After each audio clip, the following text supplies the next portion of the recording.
Letter 5. Cookery. Heating an oven with coal. Artificial yeast. Soups. Poultry. Pigeons. Game. Salads of cold meat and potatoes. Modes of dressing potatoes and carrots. Sauces. Negationlets, creams, and side dishes. Puddings. The anxiety you expressed to see my promised hints on cookery has induced me to send them to you, without waiting till I had finished all that I have to say of the servants' offices of your house. I must first, however, answer your queries about the oven. It is quite true that little iron grates are sold for heating ovens, but they are more suitable for coal than wood, and though an oven may be heated with great rapidity with coal, it does not retain its heat so long, and is more fitted for baking French bread, or cakes, than large-sized household loaves. When, on the contrary, a brick oven is heated with wood, and the hot embers are pushed by the scraper to every part of the oven, the whole mass of brick becomes what is technically called soaked, and is in a fit state for a family baking of bread. When the bread is in, the oven door should be stopped quite close.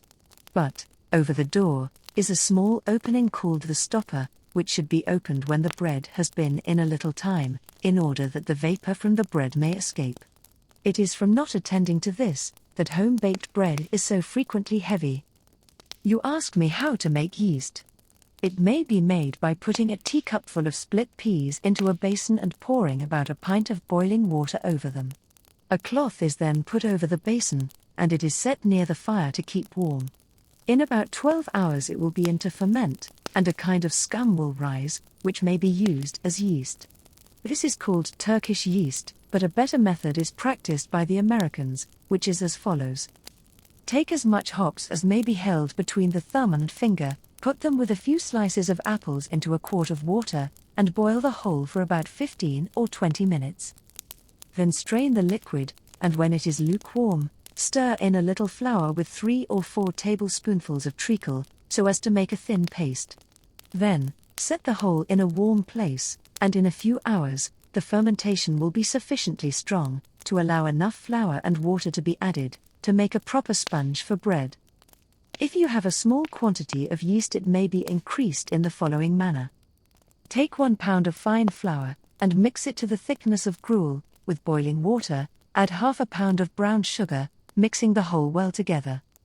Then, put 3 tablespoonfuls of yeast into a large vessel, and pour the mixture upon it. It will ferment violently, and the scum which rises to the top will be good yeast, which may be used immediately. Or, may be preserved for some time, in an earthenware vessel, covered closely from the air, and kept in a warm dry place. In the Magazine of Domestic Economy, it is said that when yeast has become sour and even slightly putrid, it may be recovered by adding a teaspoonful of flour, the same of moist sugar, a pinch of salt, and a little warm water. This is to be stirred together, and left to ferment for half an hour. I have never tried this, but it is very nearly the same as the receipt I have given above. The yeast from home-brewed beer is very apt to be bitter, but it is said that this may be cured by pouring it through a sieve, containing about a pint of bran. To keep home-brewed yeast, it should be put into a large pan, and have 3 times the quantity of water poured upon it, being well stirred up, and then left to settle. The next day, the water is to be poured off, and fresh put on, and in this manner, it is said that yeast may be kept for 6 weeks. All yeast is best purified before it is used. That is, the yeast should be put into a vessel, and cold spring water being poured upon it. They should be stirred together and then left to settle. The water is afterwards poured off, and the yeast taken out carefully, leaving a brown sediment at the bottom. I will now proceed to say a few words on cookery for the country, in contradistinction to cookery in towns. My principal aim being to enable you to have a nice little dinner ready in a short time, on any emergency, without keeping an expensive table in ordinary. In many country places, the butcher calls only once a week, and when he brings the meat ordered for 1 week, he receives his orders for the week following. An arrangement of this kind not only requires great forethought in the housekeeper, but is extremely unsuitable for unexpected guests. Besides, a single dish of meat with vegetables and pudding, though quite sufficient, as far as regards mere eating, does not form such a dinner as your husband would like to see on his table if he were to bring a friend home unexpectedly. If, however, you are able to give them a well-flavored soup and 2 or 3 nicely cooked made dishes to support the joint, or piece de resistance, as the French call it, you have at once a dinner that is not expensive, and yet gives an air of elegance and refinement to the table. I suspect, indeed, it would be a good plan to have several dishes on your table every day, whether you have company or not. It is not more expensive. For made dishes, by employing more vegetable matter, actually save the consumption of solid meat, and it is certainly more wholesome, as the stomach will more easily digest food of several kinds than a dinner taken from a single dish. The French know this perfectly well, and hence, however heartily a Frenchman may eat, he is scarcely ever troubled with indigestion, while many English people find indigestion the misery of their lives. The Frenchman, says a writer on domestic economy, begins his dinner with light soup, and successively disposes of his 4 dishes and his dessert.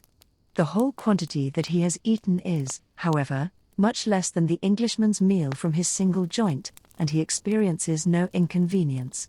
In eating of a number of dishes, a little of each, the imagination is acted upon, and exaggerates the quantity really taken. The appetite is, therefore, satisfied with much less. The different matters received into the Frenchman's stomach, independently of their greater or less approximation to chyme, by the process of cookery they have undergone, form a light heterogeneous mass or tissue, through which the gastric juice readily passes, whilst many of the different varieties he has swallowed act upon each other as solvents, and help the work of digestion. Besides, it is well that the servants should be accustomed to the same style of living when you are alone, as when you have company, to prevent the awkwardness inevitable, when persons do anything that they are not in the habit of doing frequently. One of the greatest dangers of a country life is, indeed, that of getting into habits of slovenliness, both of the person and the table. If you once allow yourself to say, "It is of no consequence how I dress, or what we have for dinner today, for we are not likely to see anyone," all my exhortations will have been thrown away. In the first place, in order always to keep up a good table at a small expense, take care never to be without plenty of stock for soup. The best way of preparing this is to have 2 or 3 pounds of lean beef cut into pieces, and put into a stew pan, with 5 quarts of water, a bunch of sweet herbs, 2 onions sliced, and a little pepper and salt. Let it stew very gradually for 2 or 3 hours, without being suffered to boil. When all the goodness is drawn from the meat, the gravy should be strained off clear, and kept in an earthen jar for use.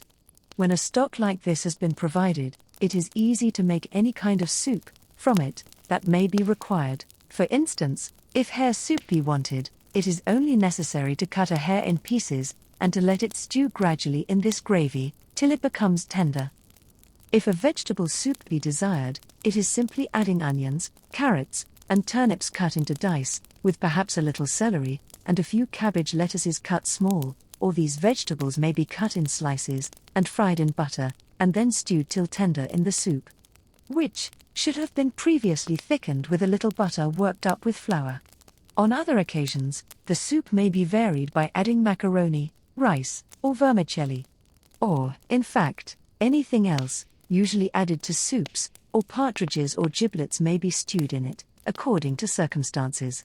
The receipt for this excellent stock is taken from Dr. Hunter's Receipts in Modern Cookery, and the following is another from the same work, of much richer quality, but which I have also tried and found excellent. Take beef, mutton, and veal, of each equal parts.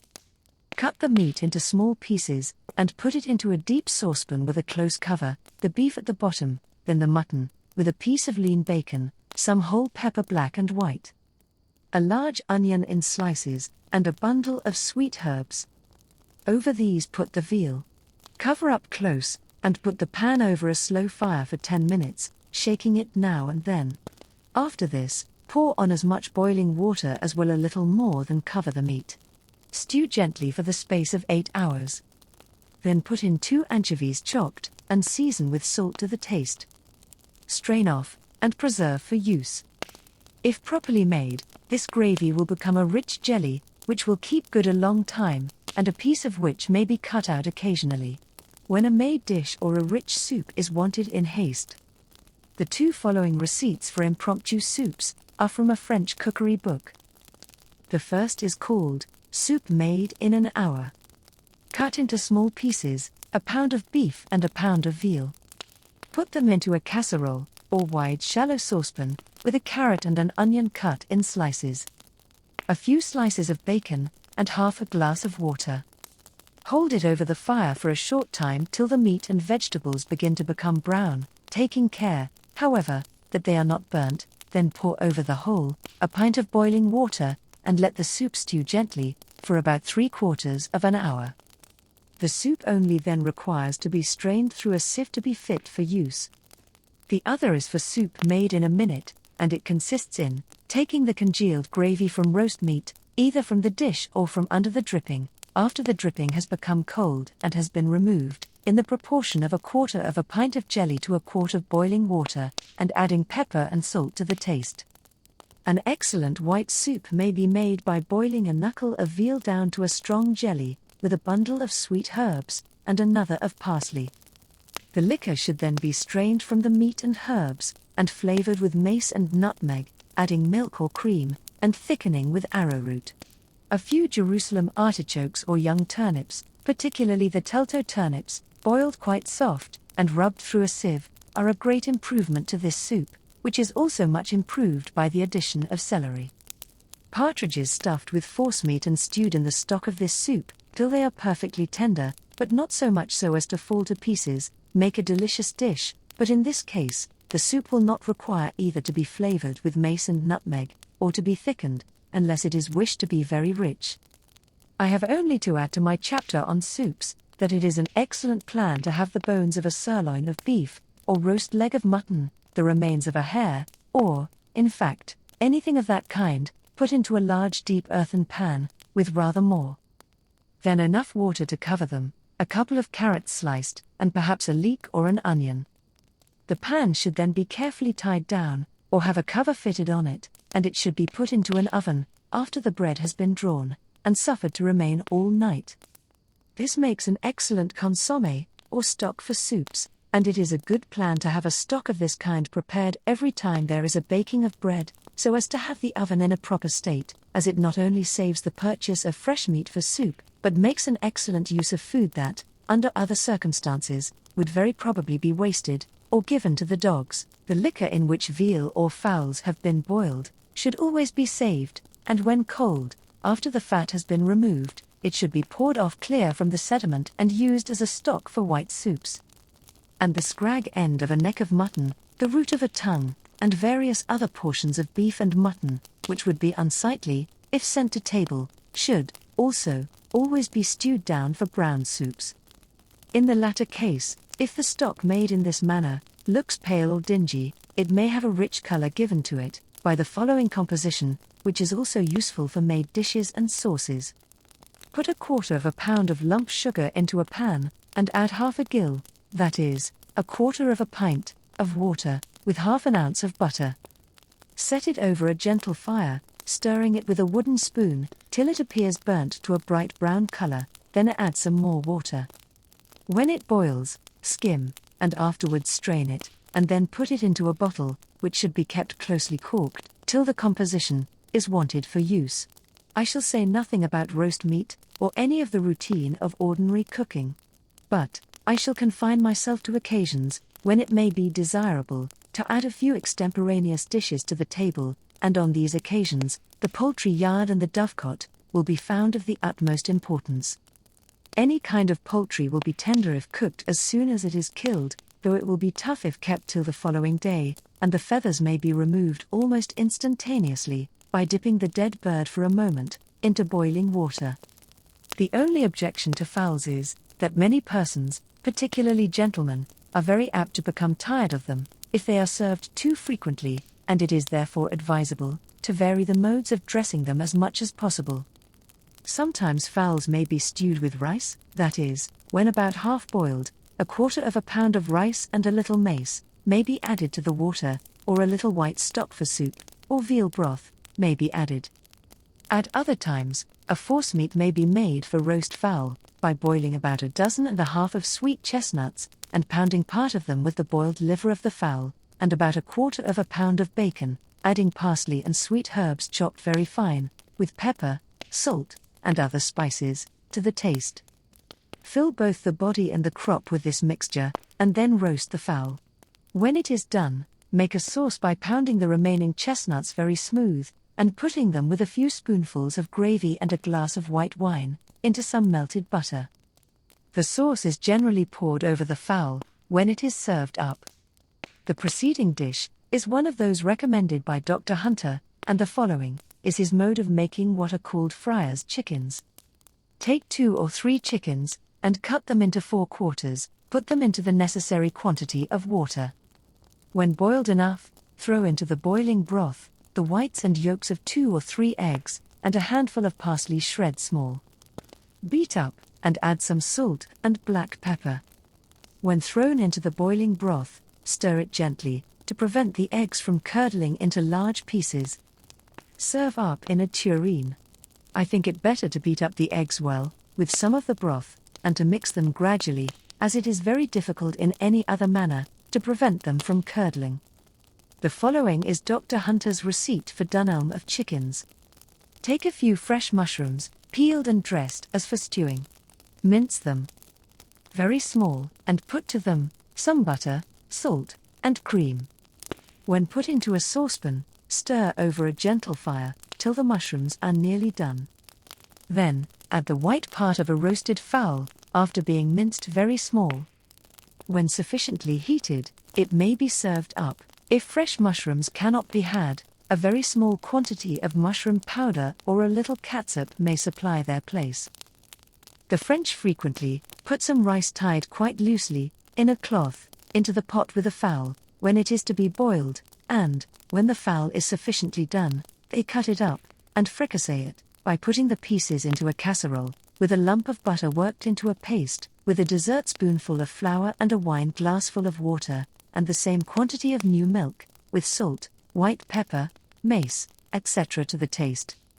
Sometimes, they add mushrooms, and sometimes, small Welsh onions, and artichoke bottoms, which have been previously boiled, to the fricassee, and sometimes, they make the sauce much richer, by adding to it the yolks of 4 eggs well beaten, in which case they generally put in a little lemon juice, or a very small quantity of vinegar, just before serving up. In the meantime, a little salt is thrown into the water, in which the fowl was boiled, and the rice is kept simmering in it, till the fowl is ready. The rice is then drained, and, being taken out of the cloth, is heaped round a dish in the center of which the fricassee is put. When the dish is wished to be of a superior description, only the best parts of the fowl are used, and the back and side bones are kept back. This dish is called volaille en gâteau. Pigeons are still more useful in extemporaneous cooking than fowls, as, being smaller, they are sooner cooked. They are very good roasted, either plain or larded, that is, covered with slices of fat bacon, over which are put vine leaves tied on with string. When the pigeons are nearly done, the string and the remains of the larding are taken off, and the birds browned before the fire. Sometimes, they are stuffed with forcemeat, before roasting. Another way of dressing pigeons is to cut each in 2, and put them into a casserole, with a little butter, and a few slices of bacon. The casserole should then be held over the fire, for a few minutes, shaking it frequently, to prevent the pigeons from burning, and, as soon as they have acquired a light brown, a few green peas should be added, and a sufficient quantity of the simple kind of stock I first mentioned, poured over them to cover the whole. The pigeons should now stew gradually, till they are done, and then a lump of butter worked into a paste with flour, should be put into the casserole, to thicken the gravy, before dishing up. This is a French dish called pigeons clucks petits pots, and the following is another which is called pigeons à la crapaudine. It is made by splitting pigeons down the back, and flatting them as much as can be done without breaking the bones too much. The pieces are then rubbed over with oil, salt, and pepper, and some crumbs of bread having been prepared and mixed with parsley and Welsh onions chopped very fine. They are rolled in the mixture, so as to be covered with it as much as possible, and then broiled. Sometimes the pieces of pigeon are dipped in yolk of egg instead of oil. They are served with a sauce made of shallots chopped fine, and mixed with pepper, salt, and vinegar, with a little melted butter or oil. Ducks and geese are generally best plain roasted with green peas, or with apple or onion sauce. Dr. Hunter, however, gives the following receipt for a savory sauce for a roasted goose. A tablespoonful of made mustard, half a teaspoonful of cayenne pepper, and 3 spoonfuls of port wine. This mixture is to be made quite hot, and poured into the body of the goose through a slit in the apron, just before serving up. Game is generally very abundant in a country house. Hares may be either roasted, jugged, or made into soup. Pheasants are generally roasted, either larded or plain. Dr. Hunter recommends the inside to be stuffed with the lean part of a sirloin of beef, minced small and seasoned with pepper and salt. Partridges are cooked in various ways in France. But, in England, they are generally either roasted or dressed in the French way, with cabbages. The following is the French receipt for dressing perdrix anx clou. Take 2 partridges and put them into a casserole with butter, a very little flour, 3 cupfuls of gravy, 1/4 pound of fat bacon cut into dice, a little bunch of sweet herbs and a laurel leaf, and let them stew gradually. In the meantime, boil a Savoy cabbage with 3/4 pound of pickled pork, or 2 spoonfuls of dripping, filling the pot with water. When the Savoy is tender, take it out and drain it, and then put it into the casserole with the partridge. Let it stew for about half an hour, and then serve it quite hot. Sometimes a carrot is cut in round slices and stewed with the partridge, and this is a great improvement. Care must be taken to remove the bundle of sweet herbs and the laurel leaf before adding the cabbage, as otherwise it might be difficult to find them, and they would not look well if sent to table. Brussels sprouts may be used instead of a Savoy, and they render the dish more delicate. A half-roasted duck may be stewed in this way, instead of the partridges, and is excellent. Any kind of cold game makes an excellent salad, the meat being cut from the bones and mixed with lettuces cut small, and dressed in the usual manner. Cold potatoes cut in slices, and dressed with oil, vinegar, salt, and pepper, make an excellent salad, which may be varied by the addition of fine herbs, slices of beetroot, or anchovies taken from the bones and chopped fine. Boulette of cold meat, chopped small, and mixed with crumbs of bread, or mashed potatoes, are also very useful impromptu dishes. The mixed meat and bread or potatoes is seasoned with pepper, salt, a little parsley, and other herbs, and a shallot or 2, cut very small. The yolk of an egg or 2 is then added, and the mixture is made into balls, which are just glazed over with white of egg, and then fried, after which they are served with a little gravy, or sauce of any kind, or covered with parsley, put before the fire, till it is quite crisp. Cold potatoes may also be cut in slices, and warmed in a casserole, with some butter mixed first, in a plate with a little flour, some parsley cut very fine, pepper and salt, and a very little lemon juice or vinegar. This is called à la maîtresse hotel. They may also be cut in slices and fried, and then served with sauce blanche. Sauce blanche is made by mixing butter with some flour on a plate, and then putting it into a casserole with a little water. It should be held over the fire, and frequently shaken, till it boils. It is then taken off the fire, and a little salt and vinegar thrown in, after which it is again shaken, and held over the fire, till it is quite hot, but not boiling, when it is served. Some cooks add a little of the yolk of eggs, well beaten up with the salt and vinegar. Carrots are very good boiled, and then cut in slices, and dressed à la maître clétel, or fried and served with sauce blanche like potatoes. It may be useful here to mention 2 or 3 kinds of sauce, which may be used either for cold meat or fish. Dutch sour sauce. Take the yolks of 2 eggs, a lump of butter, a little bit of mace, and a tablespoonful of good white wine vinegar. Put all together into a saucepan over a gentle fire, and keep stirring all one way, till the sauce is thick enough for use. Tomato sauce may be made by putting ripe tomatoes into an earthen jar, and setting it in an oven from which the bread has been just drawn. When the tomatoes have become soft, the skins should be taken out, and the pulp should be mixed with vinegar, a few cloves of garlic pounded, cayenne pepper, powdered ginger, and salt, to the taste. Another way is to stew a gallon of ripe tomatoes with a pound of salt till they are reduced to a pulp, then rub them through a sieve, and add half a dram of cochineal, and cayenne pepper, mace, allspice, and ginger to the taste. Let the whole boil gently for 20 minutes, and when cold put into wide-mouthed bottles for use. By adding a little brandy to each bottle, this sauce will keep several years. Tomatoes are also very good, boiled gently in salt and water. Onion sauce. Melt some butter in a little thick cream, but add neither water nor flour. Boil the onions, and take 2 coats from their outsides. Chop the inside smooth, and put them into the melted butter, with salt to the taste. Stir one way over the fire for a quarter of an hour, and send up the sauce quite hot. Another way is to boil the onions soft, and to rub their pulp through a colander, or coarse sieve, before adding it to the butter. Omelettes are always a great addition to a dinner table, and they are easily made. The following is the French receipt for the omelettes aux fines herbes. Take any quantity of eggs and beat them well, adding pepper, salt, parsley, and any other herbs, with a few shallots or small onions chopped very fine. Melt enough butter in a frying pan to cover the bottom of the frying pan with liquid, and when it is boiling, pour in the omelette, and fry it till it becomes a fine brown. When served, fold it so that only the brown side may be seen, and pour over it a kind of sauce made by putting a little butter, flour, and catsup in the pan, and shaking it for a few minutes over the fire. Or, a little gravy may be heated, and poured over it. The frying pan should not be too large, as an omelette should always be rather thick.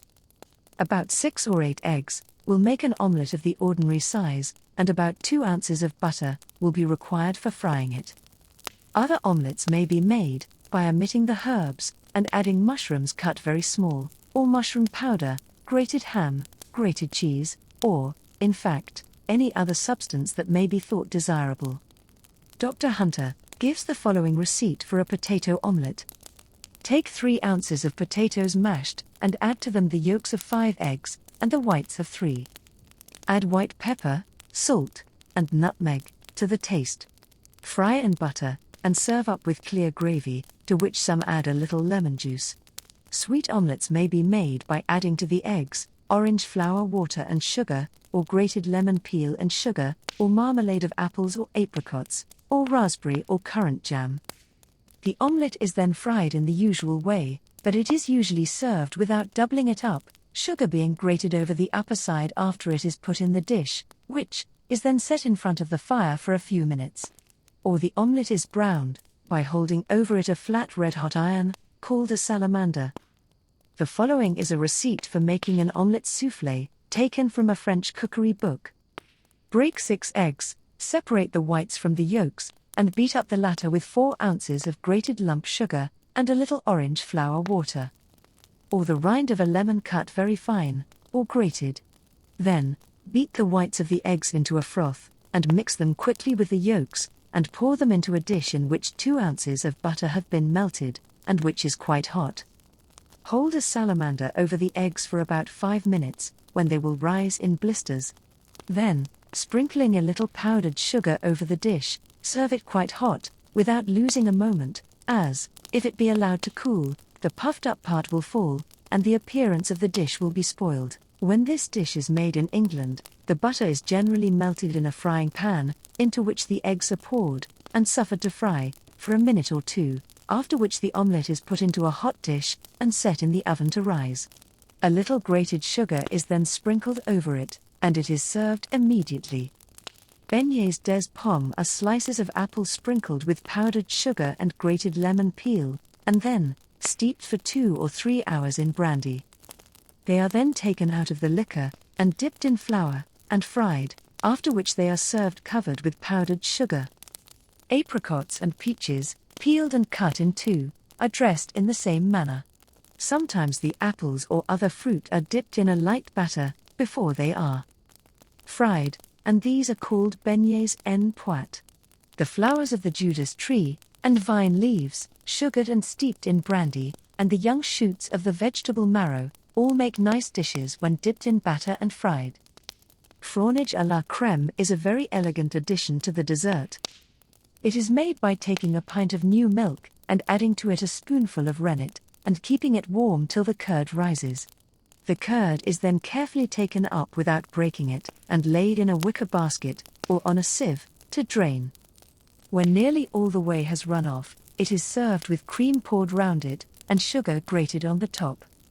Frangipane is made by beating up 2 or 3 eggs, and then adding to them 2 spoonfuls of flour, mixed quite smooth, with a little milk. Put the whole into a casserole, and set it on the fire for a quarter of an hour, shaking it continually that the frangipane may not burn. The dish may be flavored with sugar, orange flower water, or crushed macaroons, and it is eaten with tarts or preserved fruit. Rice flummery, which is a very nice side dish, is made by mixing a quarter of a pound of ground rice with a little cold milk, and then adding a pint of new milk, which has been boiled, with a stick of cinnamon and a bit of lemon peel. Flavor it with sugar and a teaspoonful of peach water.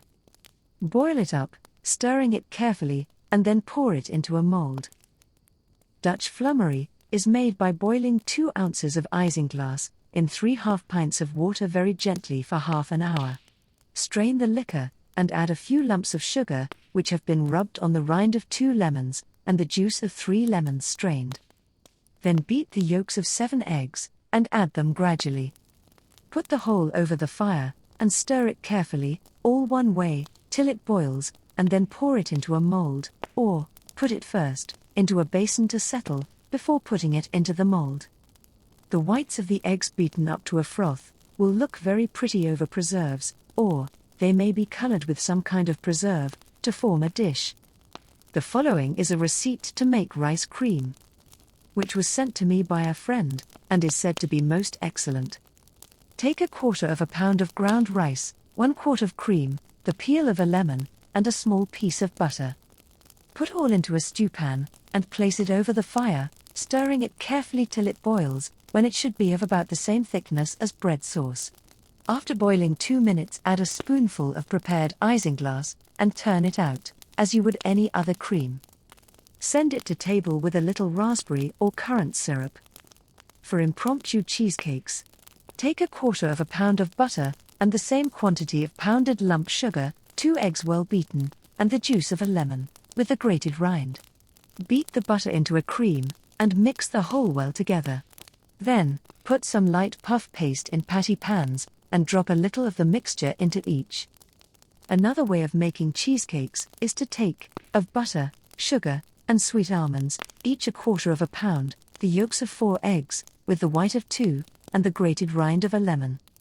Blancmange may be made quickly by boiling, or rather simmering, 2 ounces of isinglass in 3 pints of milk, till it is dissolved, which will be in about half an hour.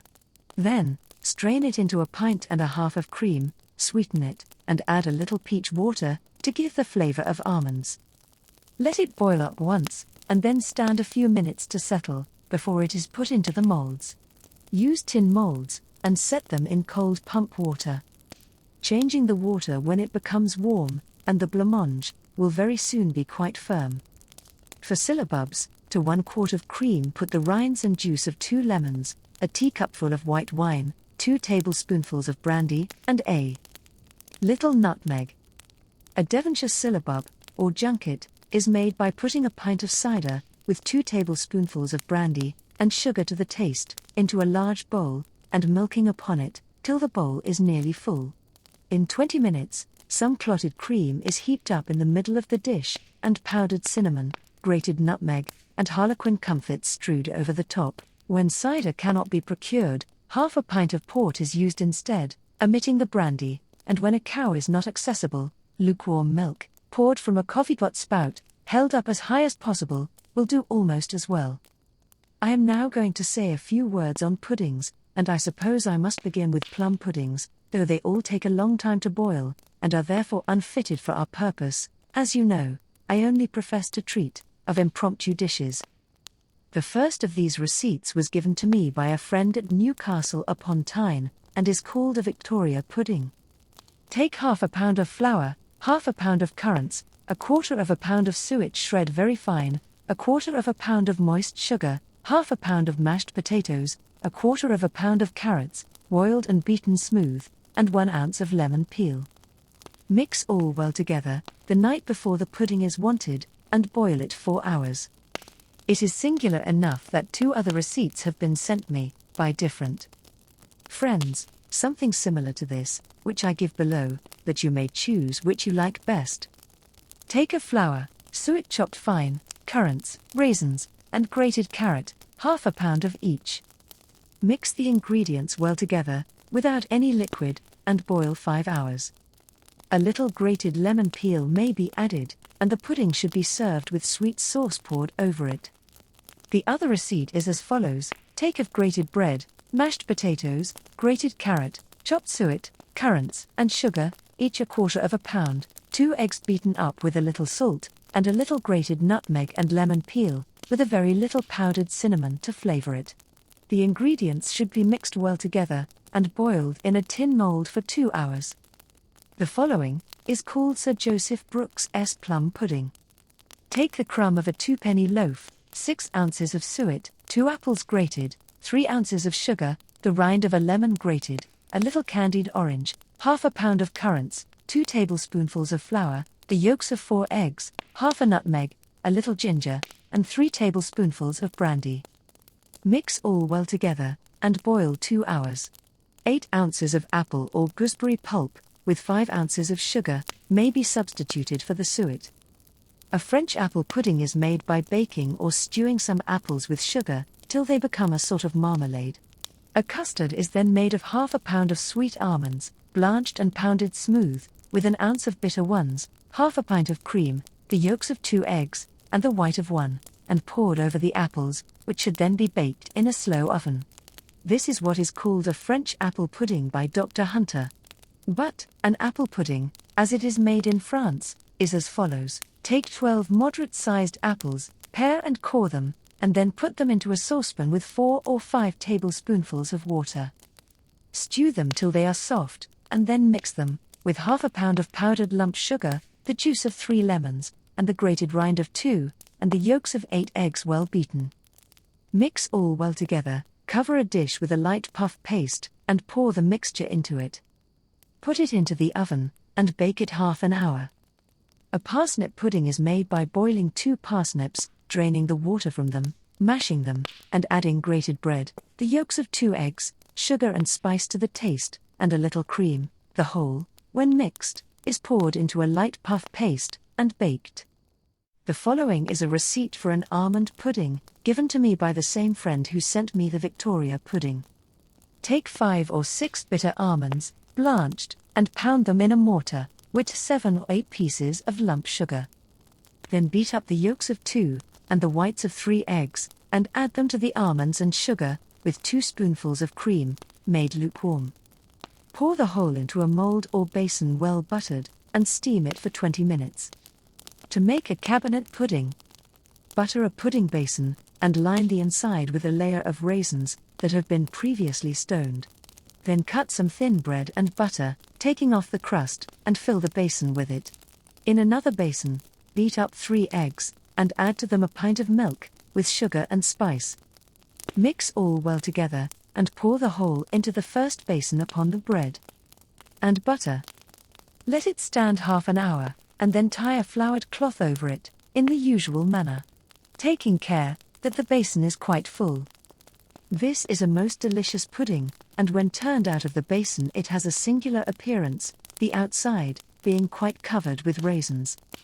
For lemon cream: take a quart of lemonade made very sweet, strain it, and put it in a saucepan on the fire. Add the yolks of 8 eggs beaten, and stir it always one way till it is of a proper thickness. Serve it in custard glasses, or in a cream dish.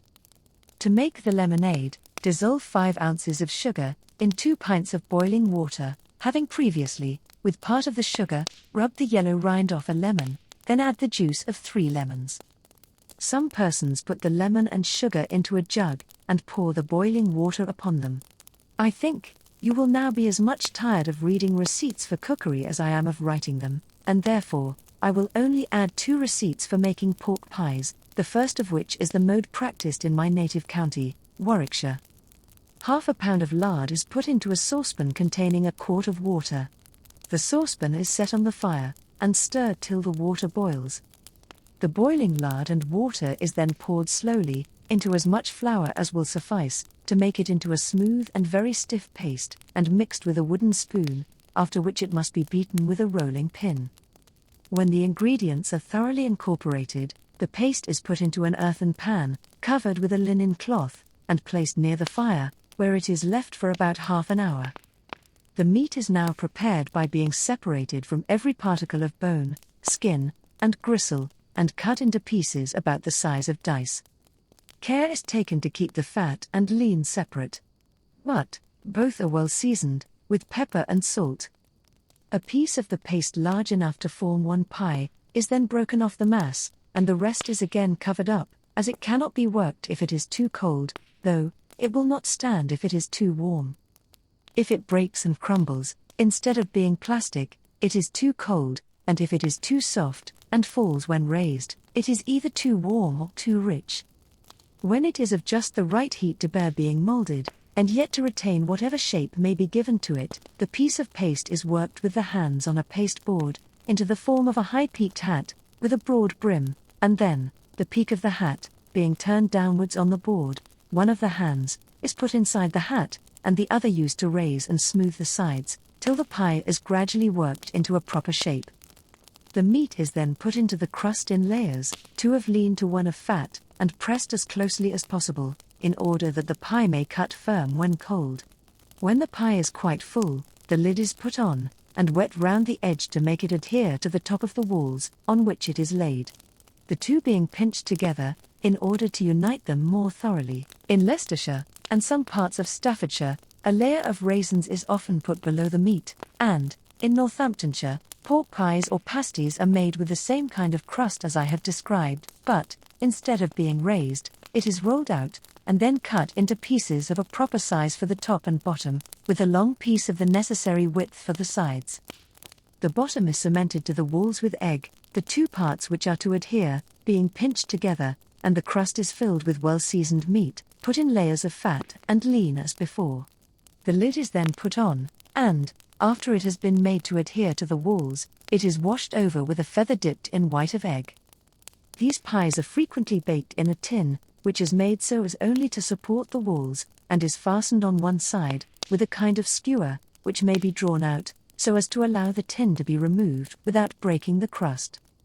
As, however, the sides sometimes look too pale, when the pie is baked in a tin, the pie may be put into the oven again, for a few minutes after the tin is removed, in order that the walls may be properly browned.